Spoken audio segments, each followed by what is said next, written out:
I am definitely not in the worst part of town trying to pick up prostitutes. I'll explain on this episode of The Hot Zone. This is The Hot Zone. Engaging with the news in a whole new way, international war correspondent Chuck Holton brings insight into areas of crisis and lets you help those affected.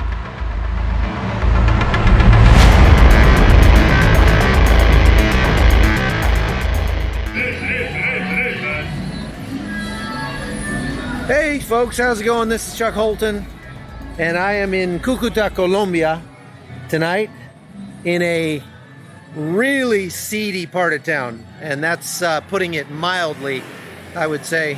As a matter of fact, you probably will see me here in about 15 seconds pass a couple of nice ladies of the night who are engaged in, they're normal, probably what they normally do here at night. And buenas, ¿cómo está? There's one. So this is not the kind of place you'd want to bring your kids, of course, but you might be asking why I'm wandering around in this kind of a place at this time of night. It's about 10 o'clock at night.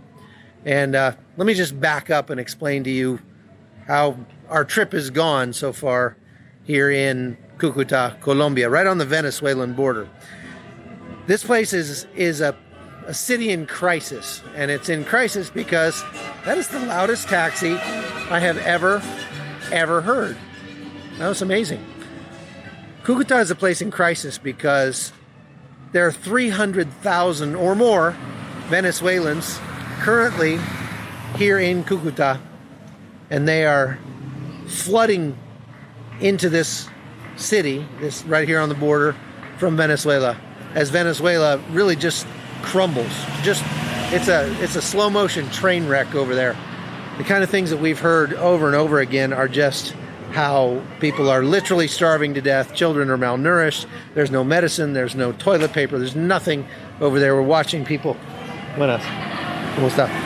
We're watching people come across carrying copper cable wrapped around their legs, and we ask them like what they're doing, and they're selling the copper cable that they've ripped out of the walls in buildings in Venezuela and bring it over here and then turn around and sell it for whatever they can get, which probably explains why there's not a lot in the way of electricity in Venezuela right now in many of the border towns. So if you're wondering whether or not I'm kind of worried I'm going to get rolled out here, the only thing that really worries me is the fact that I'm talking to you at this moment, because it makes it a little bit more difficult for me to maintain situational awareness, let's say. But the very good thing is that this camera I'm talking into has a little screen right there that I can see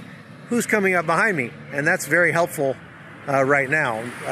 This is the kind of place where, it's a transitional space. Very, very dangerous. My friend John Correa talks about, not doing things in transitional spaces that are distracting, because it leaves you open to being robbed. So I might just check behind me once in a while, but that's why I'm doing that, because this is definitely not a good neighborhood.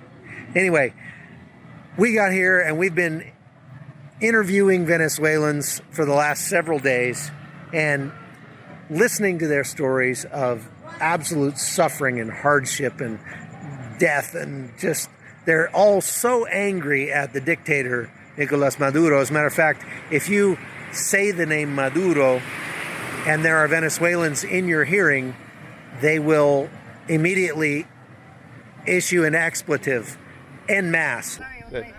Maduro! Yeah, I'm not even going to translate what that means. Okay.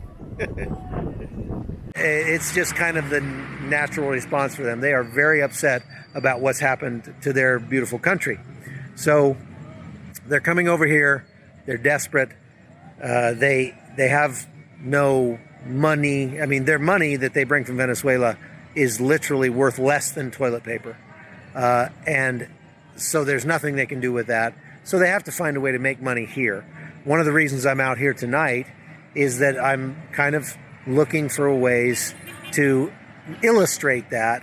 And one of the best ways you could illustrate that is by meeting prostitutes who are actually mothers with families and husbands back in Venezuela, but they're coming over here to Cucuta and selling their bodies for just a little bit of money in order to make enough money literally to survive.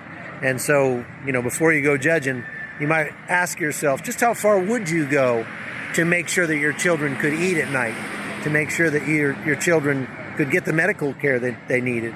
And it's hard to judge these poor women and what they're having to go through. This street that I'm on is the street where the taxi driver told us that Venezuelan prostitutes all hang out. And if I can get up my nerve to actually talk to one of them, maybe we'll find out their story. Maybe they'll punch me in the nose. Maybe I don't know. This is not really my comfort zone, let's put it that way. Nevertheless,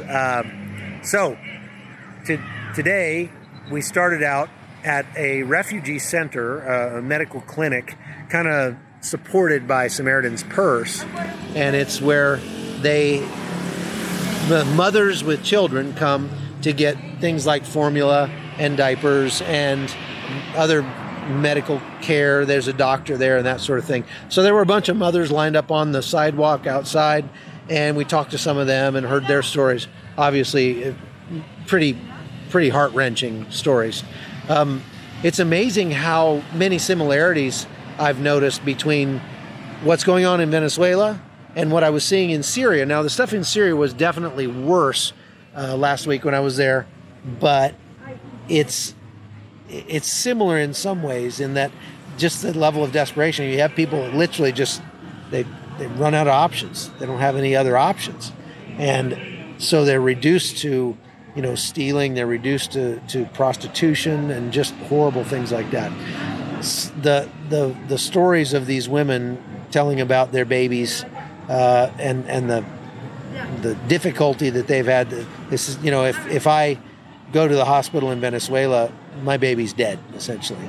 I did ask if the government, because it's so broke, because it's so out of money, was maybe encouraging women to abort their babies, and they said no, that's not the case. Abortion is still, in a Latin American country, a very, very kind of taboo thing. Now, somebody coming to talk to me right now. Hola. Disculpa, ¿sí? Buenas. Sí, sí. Disculpa. Sí, sí. ¿Cómo puedo ayudarse? ¿Cuál es su nombre? Jade. Jade. Ajá. ¿Y cómo puedo ayudarse? No importa, ya. Quiero estarme acá un minuto. ¿Por qué? Un minuto, ¿Hay ¿ya? problemas con ese señor? No, nada. ¿Tiene problemas? No, estoy bien. Yo también venía. Ah, sí. Yo no lo conozco a ustedes. ¿Ustedes son venezolanos? Venezolano. Colombiana. ¿Colombiana? Colombiana. ¿Y él venezolano? Sí.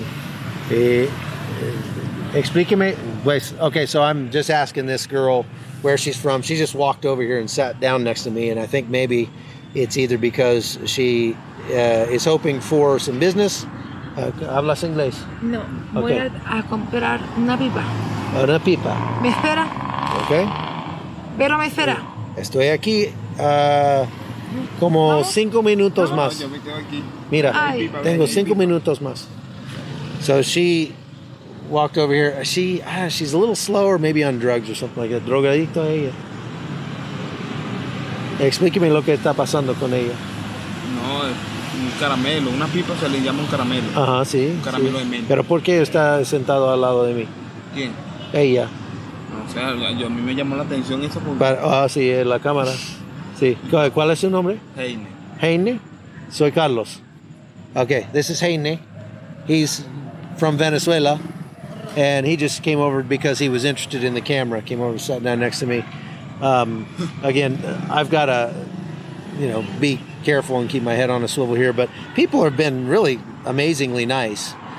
We got a chance today to go to see what they call La Trocha. That is like the shortcut that's people carrying, smuggling goods out of Venezuela and into Venezuela, and they don't want to take them in over the bridge where they'll get checked by the police or anything. Take a look at what that looked like. So, actually, I'm standing right now in Venezuela, technically. This is the River Táchira. That's the Colombian side over there. Look at these guys over here. They're just simply wading across. I mean, it's not that far. There's no police anywhere. And this is what they call the shortcut, or La Trocha. The bridge where you come across officially is about a quarter mile that way. But right here, there's nobody. So we just walked right across. And here's the Venezuelan side over here.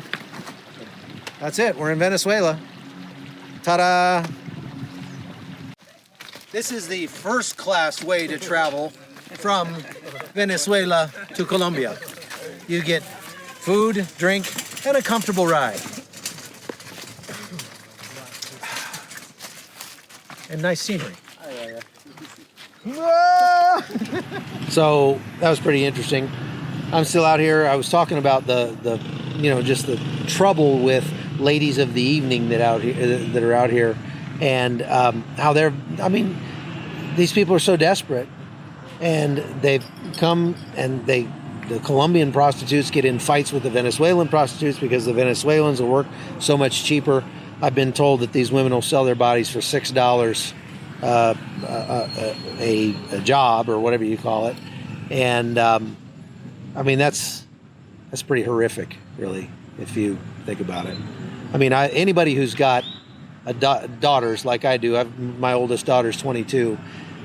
You kind of look at these poor girls and you just think, where's their daddy? Where's their daddy? And does he care? Does he know? And I am just, it's really emotionally draining if you really want to be honest about it, to come out here and meet people that are in such desperate straits.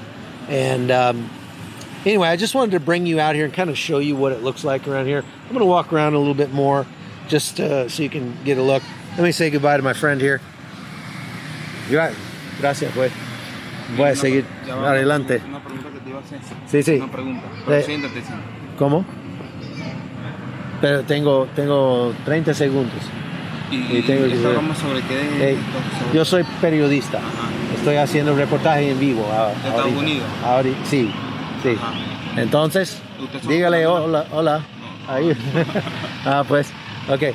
So, with that, what I just did is I got this guy to go away by telling him I'm a journalist and that I'm making a broadcast for the United States, and he decided he didn't want to be on camera, which I kind of figured would be the case. Nevertheless, if you see this guy, older bald guy, follow me around, don't get worried, because he's the taxi driver, and he insisted on taking care of us while we're out here, making sure that we were okay. And I tried to explain to him that I couldn't get somebody to attack me if I tried out here. People have been so nice. They've been so just understanding. When we went down to the border, we found this, like you saw there, this trail, and all the guys down there, all the smugglers, were just so nice. They were like our long lost friends, and we just hit it off with those guys. It was really kind of fun to go down there and be there with those guys. But anyway, I'm walking back now into the kind of the worst part of the district. If you're listening to this podcast on audio, it's going to get pretty noisy here, and so I'm going to have to sign off. But for the video podcast, I'm going to keep walking and just let you see where I am right now. I'm going to flip the camera around so you can see it, and we'll stop by the hair cuttery and see if our Padawan learner has finished his haircut.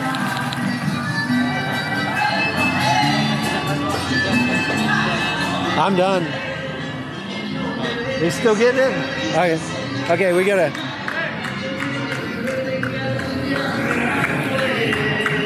No.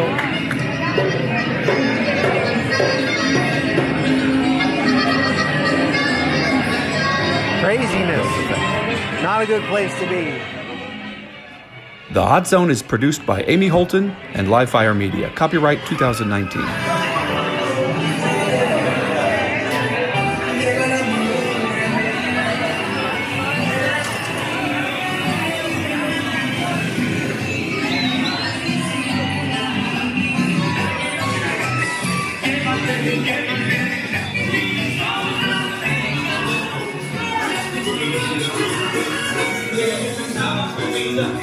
seguirá como siempre.